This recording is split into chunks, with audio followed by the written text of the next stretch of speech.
नमस्कार मेरे भैया बहन। आज मैं एक ऐसी विधा बता रहा हूँ जिससे आपका हौसला बुलंद होगा। कुछ वैज्ञानिकों का संघर्ष के विषय में मैं बता रहा हूँ। अगर आप सोचते हैं कि आप हार गए हैं तो आप हारे हैं। अगर आप सोचते हैं कि आप में हौसला नहीं है तो सचमुच नहीं है। अगर आप सोच लेते हैं कि मैं जीत गया हूँ तो आप जीत लेते हैं। इसी के आधार पर एक दिन ऊंचा सुनने वाला एक 4 साल का लड़का जब स्कूल से लौट आया तो उसकी जेब में उसके शिक्षक का एक नोट रखा था जिस पर लिखा था, आपका टॉमी इतना मंदबुद्धि का है कि वह कुछ नहीं सीख सकता, उसे स्कूल से बाहर निकाल लीजिए। उसकी माँ ने वह नोट पढ़कर जवाब दिया, मेरा टॉमी इतनी मंदबुद्धि नहीं है कि कुछ सीख ना सके, मैं उसे खुद पढ़ाऊंगी। और वही टॉमी एक दिन बड़ा होकर महान थॉमस एडिसन बना। वह स्कूल में केवल 3 महीने पढ़ सके थे।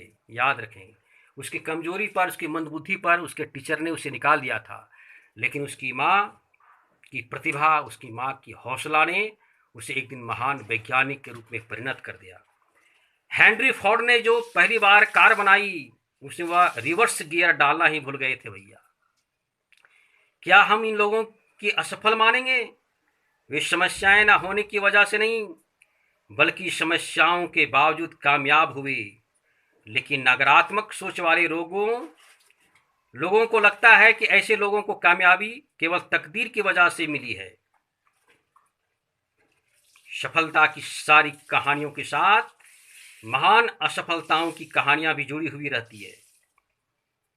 फर्क केवल इतना था कि हर असफलता के बाद वे जोश के साथ फिर उठ खड़े हुए। इसे पीछे धकेलने वाली नहीं, बल्कि आगे बढ़ाने वाली नाकामयाबी कहते हैं। हम सीखते हुए आगे बढ़ते हैं, हम अपनी असफलताओं से सबक लेते हुए आगे बढ़ते हैं। थोड़ा सा और सुन लीजिए थॉमस एडिसन के विषय में। सन 1914 ईस्वी में थॉमस एडिसन की फैक्ट्री जल गई थी भैया। उस समय उसकी उम्र 67 साल की थी, अर्थात 67 साल की थी। एडिसन जवान नहीं रह गए थे और फैक्ट्री का बीमा बहुत थोड़े पैसों का था। इसके बावजूद अपनी जिंदगी भर की मेहनत को धुआं बनकर उड़ते हुए देखकर उन्होंने कहा, यह बर्बादी बहुत कीमती है। हमारी सारी गलतियां जलकर राख हो गई। मैं ईश्वर को धन्यवाद देता हूं कि उसने हमें नई शुरुआत करने का मौका दिया। उस तबाही के 3 हफ्ते बाद ही उन्होंने फोनोग्राफ का आविष्कार किया। क्या शानदार नजरिया भैया। मैं कुछ सफलताओं के और असफलताओं के विषय में कुछ बता रहा हूं, उसे ध्यान से सुनेंगे।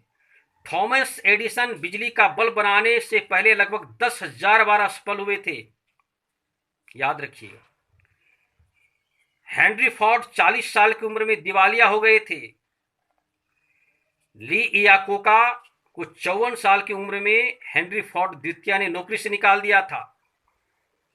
बीथोवन जब युवा थे तो उनसे कहा गया था कि उनमें संगीत की प्रतिभा नहीं है, लेकिन उन्होंने संसार को संगीत की कुछ उत्तम रचनाएं भी दे दी और एक महान संगीतज्ञ बन गए। हमें रास्ते में ठोकर जरूर लगेगी, याद रहे। बिना ठोकर के हम एक प्रतिभा संपन्न नहीं बन सकते, लेकिन वह हमारे लिए प्रेरणा भी बन सकती है और हमें विनम्रता का पाठ पढ़ा सकती है।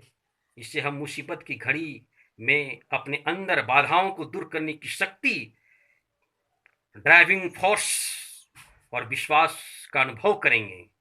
हम ठोकर लगने के बाद खुद से पूछें कि हमने इस तजर्बे से क्या सीखा। तभी हम रास्ते के रोड़े को कामयाबी की सीढ़ी बना पाएंगे। इस पर एक कविता है, जरा सोचिए। अगर आप सोचते हैं कि आप हार गए हैं तो आप हारे हैं। अगर आप सोचते हैं कि आप में हौसला नहीं है तो सचमुच नहीं है। आप अगर जीतना चाहते हैं मगर सोचते हैं कि जीत नहीं सकते तो निश्चित ही कि आप नहीं जीतेंगे। अगर आप सोचते हैं कि हार जाएंगे तो आप हार ही चुके हैं, क्योंकि आपकी सोच में हार और जीत छिपी हुई है। क्योंकि हम दुनिया में देखते हैं कि सफलता की शुरुआत इंसान की इच्छा से होती है। सफलता की शुरुआत इंसान की इच्छा से होती है। ये सब कुछ हमारी सोच पर निर्भर करता है। अगर आप सोचते हैं कि पिछड़ गए हैं तो आप पिछड़ गए हैं। अगर आप सोचते हैं कि पिछड़ गए हैं तो आप पिछड़ गए हैं। तरक्की करने के लिए आपको अपनी सोच ऊंची करनी होगी। तरक्की करने के लिए आपको अपनी सोच ऊंची करनी होगी। कोई भी सफलता प्राप्त करने से पहले आपको अपने प्रति विश्वास लाना होगा। कोई भी सफलता प्राप्त करने से पहले आपको अपने प्रति विश्वास लाना होगा।